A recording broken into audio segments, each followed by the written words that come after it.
మేము ఆ చట్టాలు మేము వెనక్కి తీసుకుంటామని చెప్పింది కానీ పార్లమెంటులో చర్చించారు.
కేంద్ర రాష్ట్ర ప్రభుత్వాలకు వ్యతిరేకంగా పోరాడతాం. కేంద్ర రాష్ట్ర ప్రభుత్వాలకు వ్యతిరేకంగా ఈరోజు అనంతపురం జిల్లాలో పవర్ ప్లాంట్ నడిపొట్టున ప్రజా సంఘాలు, మేధావులు అందరూ కలిసి ఒక కేంద్ర ప్రభుత్వానికి ఒక హెచ్చరిక లాంటిది నిరసన కార్యక్రమం తెలియజేస్తున్నాం.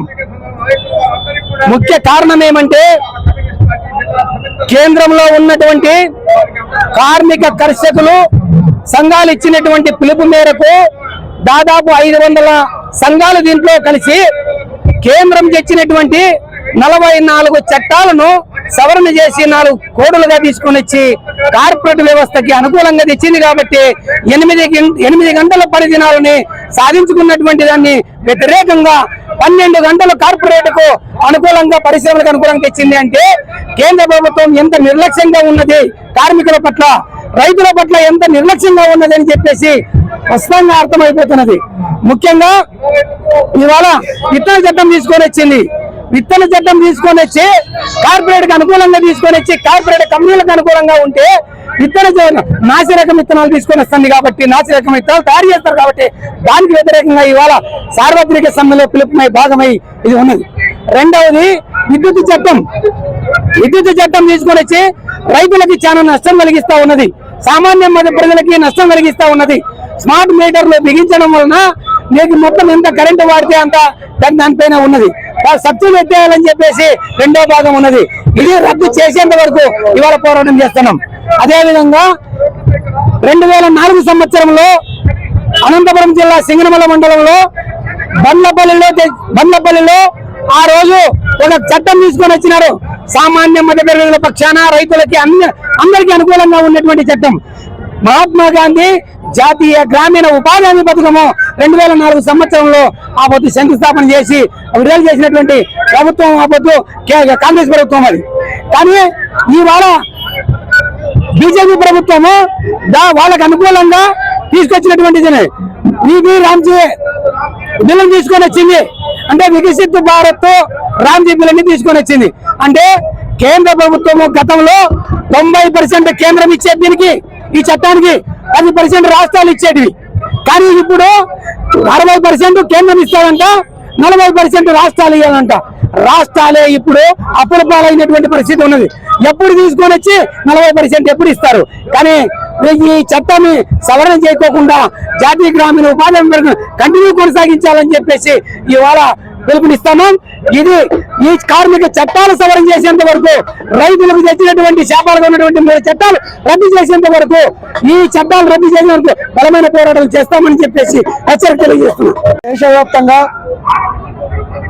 కార్మిక కర్షక రైతులకు తెచ్చినటువంటి నల్ల చట్టాలకు వ్యతిరేకంగా, అదేవిధంగా కార్మికులను 4 లేబర్ కోట్లను రద్దు చేయాలని చెప్పి దేశవ్యాప్తంగా కూడా ఇవాళ కార్మిక కర్షక రైతు ప్రజా సంఘాలన్నీ కూడా మూకుమ్మడిగా ఏకమై ఇవాళ దేశవ్యాప్తంగా సార్వత్రిక సమ్మెను కొనసాగిస్తా ఉన్నాం.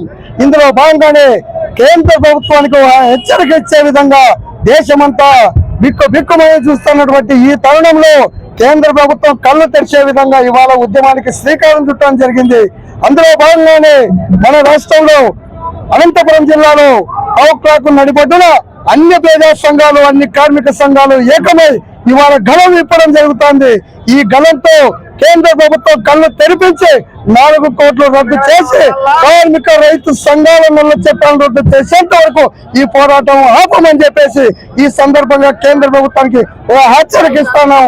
అదే విధంగా ఈ కార్యక్రమంలో అన్ని ప్రజా సంఘాలు కార్మిక సంఘాలు రైతు సంఘాలు వామపక్ష పార్టీలు పాల్గొన్న వాళ్ళందరికీ ప్రత్యక్షమైనటువంటి ఉద్యమాభివందనాలు తెలియజేసుకుంటూ ఈ కార్యక్రమాన్ని దేశవ్యాప్తంగా విజయవంతం చేసిన ప్రజలందరికీ మరొకసారి విప్లవందనాలు తెలియజేసుకుంటా ఉన్నాం. నా పేరు ఎరుస్వామి, అయ్యప్ప జిల్లా కమిటీ సభ్యుడు. నేను మొత్తం వామపక్షాలు ఈరోజు జరగబోతున్నటువంటి పెద్ద ఎత్తున ఉద్యమం ఇది. టోటల్ వామపక్ష పార్టీలన్నీ కలిసి ప్రజా సంఘ పార్టీలన్నీ కలిసి సార్వత్రిక సమ్మె దేశవ్యాప్తంగా జరుగుతుంది. దాంట్లో భాగంగానే మనం ఈరోజు అనంతపురం జిల్లాలో కూడా పెద్ద ఎత్తున జరుపుకోబోతున్నాం. అదేవిధంగా కేంద్ర ప్రభుత్వం నరేంద్ర మోడీ గారు కార్మికుల పట్ల దుర్మార్గమైనటువంటి చట్టాలను తెస్తూ మళ్ళీ వాళ్ళ కార్మికులు కడుపు కొడుతూ ఈరోజు కార్మికుల పైన ఉక్కపోతం మోపుతున్నాడు.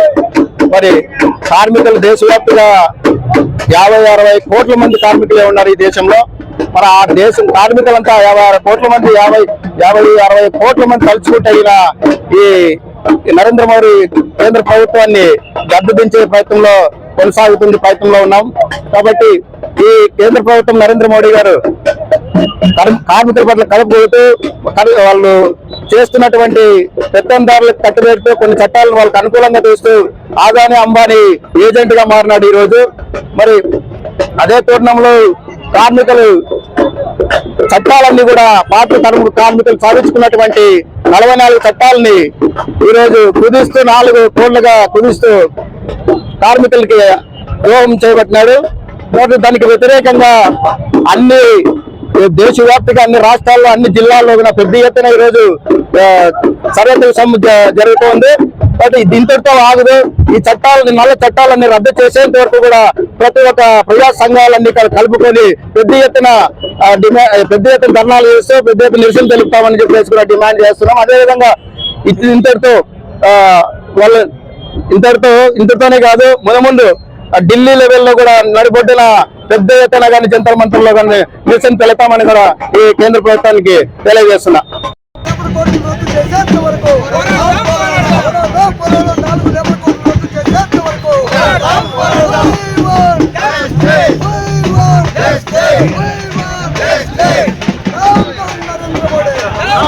మిత్రులారా, ఈ రోజు అనంతపురం జిల్లాలో ఈ సమ్మెకు సంబంధించినటువంటి అన్ని సంఘాలు కలిసి పెద్ద ఎత్తున జరగబోతుంది.